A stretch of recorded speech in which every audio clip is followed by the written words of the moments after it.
마가복음 6장. 예수님께서 거기를 떠나 고향으로 가셨습니다. 제자들도 예수님을 따라갔습니다. 안식일이 되자 예수님께서 회당에서 가르치기 시작하셨습니다. 많은 사람들이 예수님의 말씀을 듣고 놀라워하며 말했습니다. 이 사람이 어디서 이런 것을 얻었을까? 이 사람에게 있는 지혜는 어떤 것인가? 이 사람이 손으로 일으키는 기적은 어떤 것인가? 그는 목수가 아니냐? 그는 마리아의 아들이고 야고보, 요새, 유다, 그리고 시몬의 형이 아니냐? 그의 누이들도 우리와 함께 있지 아니하냐? 그러면서 사람들은 예수님을 배척했습니다.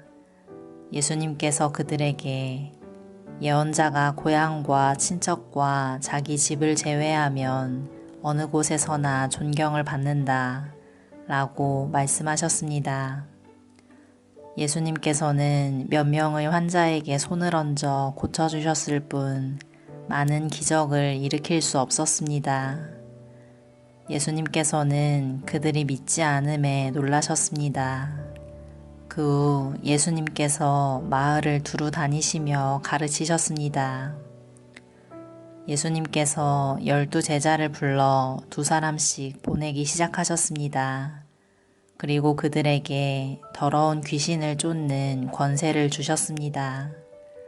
예수님께서 제자들에게 명하기를 여행할 때는 지팡이 외에 아무것도 가지고 다니지 말고 빵이나 가방도 가지지 말며 주머니에 돈도 넣고 다니지 마라 고 하셨습니다. 또한 신만 신고 옷도 2벌씩 갖지 마라 고 하셨습니다. 예수님께서 이어서 말씀하셨습니다. 어느 집에 들어가든지 마을을 떠날 때까지 거기 머무르도록 해라. 너희를 받아들이지 않거나 말씀에 귀를 기울이지 않으면 그곳에서 나올 때 신발에 묻은 먼지를 털어버려서 그들에게 증거로 삼아라. 제자들은 가서 사람들에게 회개하라고 전하였습니다.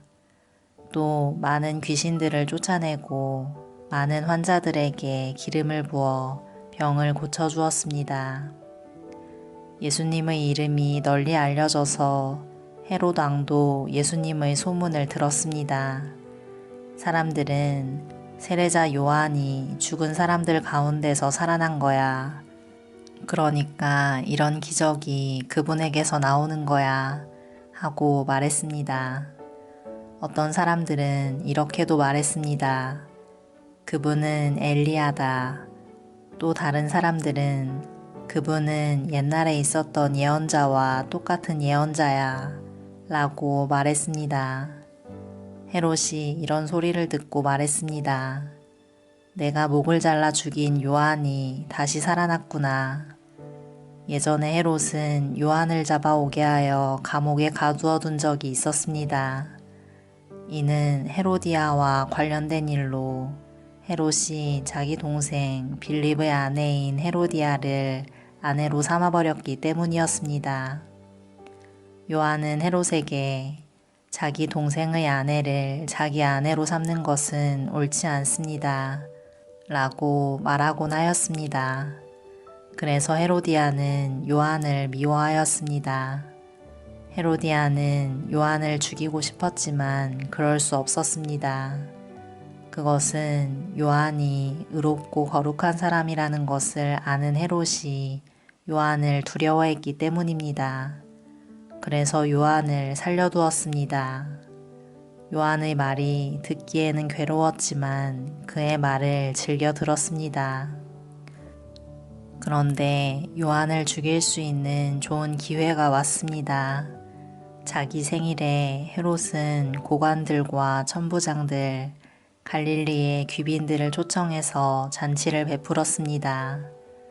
헤로디아의 딸이 춤을 춰서 헤롯과 잔치에 참여한 손님들을 즐겁게 해주었습니다. 그래서 헤롯 왕이 소녀에게 말했습니다. 내가 원하는 것을 말해라. 그러면 그것을 선물로 주겠다. 헤롯은 내가 무엇을 달라고 하든지 다 주겠다. 내 나라의 절반이라도 말이다. 하고 맹세했습니다. 소녀는 자기 어머니에게 가서 무엇을 달라고 할까요? 하고 물었습니다.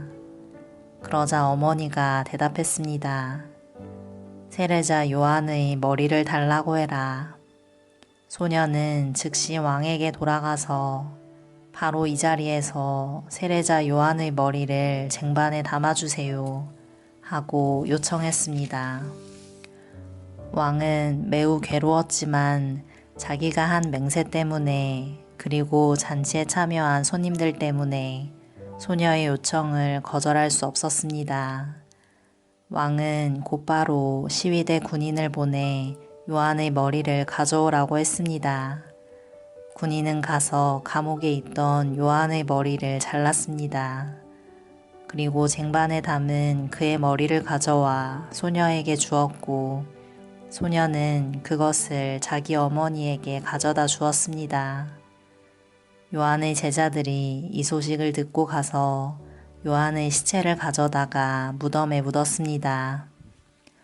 사도들이 예수님께로 돌아왔습니다. 그리고 자신들이 했던 일과 가르쳤던 것을 모두 예수님께 말씀드렸습니다. 예수님께서 말씀하셨습니다. 외딴 곳으로 따로 가서 잠시 쉬도록 하여라. 이렇게 말씀하신 것은 오고 가는 사람들이 너무 많아 예수님과 사도들이 식사할 시간조차 없었기 때문입니다. 그래서 그들은 외딴 곳으로 배를 타고 갔습니다. 그러나 떠나는 모습을 보고 사람들은 그들인 줄 알아챘습니다. 그래서 사람들은 여러 성읍에서 길을 따라 함께 달려가서 그들보다 먼저 그곳에 이르렀습니다. 예수님께서 배에서 내리시면서 많은 사람들을 보셨습니다. 예수님께서는 그들을 불쌍히 여기셨는데 그것은 그들이 마치 목자 없는 양과 같았기 때문입니다. 예수님께서는 그들에게 많은 것을 가르쳐 주셨습니다. 이미 날이 저물었습니다. 제자들이 예수님께 와서 말했습니다. 이곳은 빈 들이고 시간도 너무 늦었습니다. 그러니 사람들을 보내어 근처에 있는 농가나 마을에 가서 먹을 것을 사 먹게 하는 것이 좋겠습니다. 그러나 예수님께서 대답하셨습니다. 너희가 먹을 것을 주어라. 그들이 예수님께 말했습니다. 그러면 우리가 가서 200데나리온 어치의 빵을 사서 먹이라는 말씀이십니까? 예수님께서 그들에게 물으셨습니다. 너희가 가진 빵이 얼마나 되는지 가서 알아보아라. 그들이 알아보고 나서 말했습니다. 빵 5개와 생선 2마리가 있습니다. 예수님께서 사람들에게 무리를 지어서 풀밭에 앉으라고 하셨습니다. 사람들은 100명 혹은 50명씩 떼를 지어 앉았습니다. 예수님께서 빵 5개와 생선 2마리를 들고 하늘을 우러러보시며 감사기도를 드리셨습니다. 그리고 제자들에게 빵을 떼어서 나누어 주도록 했습니다. 그리고 생선 2마리도 나누어 주셨습니다. 모든 사람들이 배불리 먹었습니다. 제자들은 12광주리에 남은 빵 조각과 물고기를 거두어 드렸습니다. 빵을 먹은 남자 어른은 5,000명이었습니다. 예수님께서 제자들에게 배를 타고 호수 건너편에 있는 벳세다로 먼저 가 있으라고 말씀하셨습니다. 그동안에 예수님께서는 사람들을 집으로 보내셨습니다. 사람들을 보내신 후 예수님께서는 기도하러 산에 올라가셨습니다. 밤이 되었는데 배는 여전히 호수 위에 있었고 예수님께서는 홀로 무태 계셨습니다. 바람이 불어와 제자들이 노를 젓느라고 애를 쓰고 있었습니다. 이 모습을 보시고 예수님께서 새벽 3시에서 6시 사이에 호수 위를 걸어오셨습니다. 그리고 제자들을 지나쳐 가시려고 하셨습니다. 제자들이 예수님께서 호수 위를 걸으시는 것을 보고 유령이라고 생각하여 비명을 질렀습니다. 그것은 그들이 모두 예수님을 보고 무서워했기 때문입니다. 예수님께서 즉시 그들에게 말씀하셨습니다. 안심해라, 나다. 두려워하지 마라. 예수님께서 배에 오르시자 바람이 가라앉았습니다. 그래서 제자들은 크게 놀랐습니다. 그것은 제자들이 빵의 기적을 보고도 아직 깨닫지 못하고 마음이 굳어져 있었기 때문입니다. 예수님과 제자들이 호수를 건너 게네사렛이란 곳에 도착하였습니다. 그리고 거기서 닻을 내렸습니다. 그들이 배에서 내리자 사람들이 예수님을 즉시 알아보았습니다. 사람들은 온 마을을 다니면서 예수님께서 계시는 곳마다 환자들을 침상에 눕혀 데려오기 시작했습니다.